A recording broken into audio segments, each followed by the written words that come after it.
What's the worst things that ever happened to you? Losing my parents, definitely.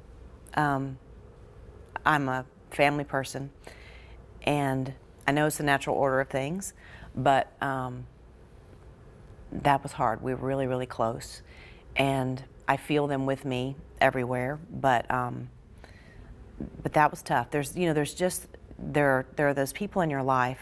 My sister's here. We're the last man standing. I always say, we say, you're my person. You know, she's my person, I'm her person. Because there's nobody else in your life that has that unique experience. No matter how much you love someone, your husband, no matter how much you love your friends, there is a bond with family that is like no other. And they were the most fantastic role models, friends, parents. We were the kids who liked to go hang with our parents. You know, we were the kids who on vacation, we loved to, we weren't trying to ditch our parents. We loved to hang with them. And especially the older that we got, they were both really good cooks. So since their passing, my dad passed right before we wrote that first book. So it was kind of good for us. My mom got a chance to, it gave her something to do, and we honored him a lot. He was in that book a lot. And then she passed 3 years ago, and the show for my sister and I has been a really great way to keep her with us. You know, those recipes were her, and every time you make her potato salad or whatever the dish is, she's there. You know, so but hands down, I can't explain that kind of loss, and I can't think of anything, you know, that has happened to me that was that hard. And I know I'm not unique. I know that happens to all of us, but it was just hard. And what's the best thing that's happened to you in your life?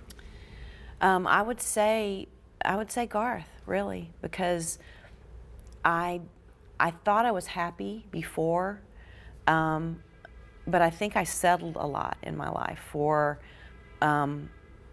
because I just didn't know. It's not a diss to anyone I was with before. It's just that I didn't know this existed. It's wonderful to be with somebody who you have a great friendship with, who really is your friend, who will tell you as your friend, this is what I think. It's also wonderful that we do share the same career because we talk about our careers in a way that we understand what the other one's going through. So there is really a greatness in that. It's good for us that we do the same thing because there's an understanding of what the other one does.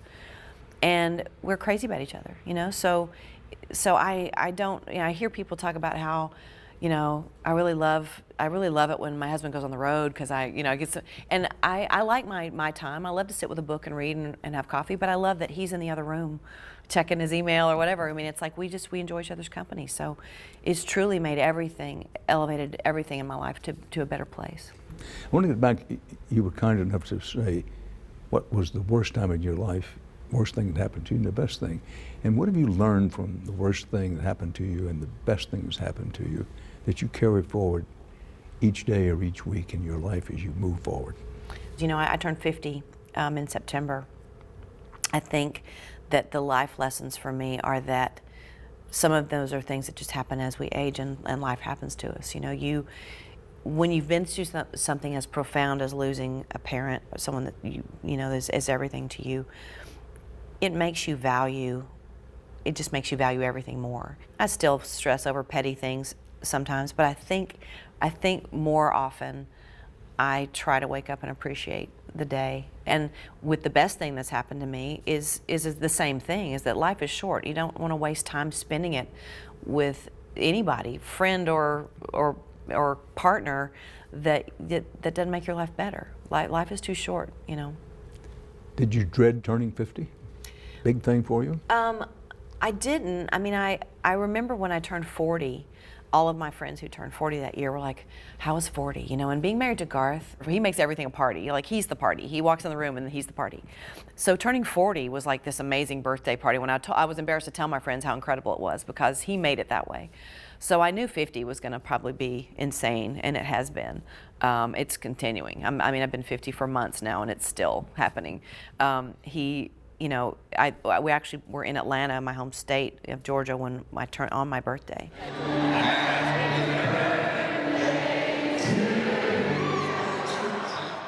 And so I had everything from a 4-foot birthday cake that came up through the bottom of the stage, to my friend Kelly Clarkson, who sang on my new record, come out and sing with me, to I'm a big Atlanta Braves fan, all this signed Atlanta Braves gear. I mean, it was like this craziness. And then my dream car when I was a kid was a Mustang, and I had a '66 Mustang when I was 16 that was really it sounds fancy, but it was really parked on the side of the road more than it ran. But so I had to sell it when I went to college. And so this year, for the 50th anniversary of Mustang, they made a few. They made like 1,964 of these commemorative cars, and I got one for my birthday. So, and I'm really not a car girl, but I love that car, and it goes really fast. So that was one of his gifts. He also, for my birthday, my sister, she's the quieter, more shy, better version of me, I say. There's a song on this new record called I Remember You, and it's very much about my mom. And it was an emotional song to sing. And so for my birthday, Garth flew her to Nashville from Georgia to sing harmony on this song, and then flew her home without my knowing it, and then said, you need to listen to the mix of this record. And when I listened to it, I heard her voice. I knew it was her voice, but I couldn't figure out how it was her voice. And then, of course, when I realized it was her, I was a puddle in the floor. But it was like, that's a gift you can give somebody that, I mean, that's the most amazing gift I can think of. So he's that guy. So he makes turning an age that's supposed to be some big milestone not a big deal. I don't love that my body knows it's 50, but in here I'm still kind of 18, so it's all good. It's all good. We've talked about Garth Brooks. You sang with Pavarotti? I did. Tell me about that. You know, as a little girl, you have these goals, you know, and I knew I wanted to be a singer. I knew I wanted to be a member of the Grand Ole Opry. I knew I saw myself on stage singing, performing, touring. I never even would have dreamed to put Pavarotti on the list, you know. It was one of those things that you just would never think would happen to you. Pavarotti did for many years a benefit for the war children of Liberia, and it was in Modena, Italy, his hometown. And I got invited, and it was 98 or 99, to go and sing with him. And you just don't say no. I mean, it was like, okay. I mean, it was just an amazing experience. It was an amazing experience, and he was charming. And in Italy, you know, everything's very, you know, kind of relaxed. So rehearsals would be at 6, but you probably wouldn't rehearse till 9 or 10, and then you would all go to dinner at 2 in the morning and eat pasta, you know, and then go to bed. It was just like, it was amazing. Well, what a story. Pavarotti, he writes you and says, will you come to Italy and take part in this benefit? Yeah, and it was me and, you know, Stevie Wonder and the Spice Girls and Prince Andrew and Vanessa Williams sang, John Bon Jovi. It was like this eclectic group Pretty high of cotton artists. for a girl from Georgia. Exactly. I mean, it was like, I'm like, are you sure you meant to call me? You know, but it was amazing.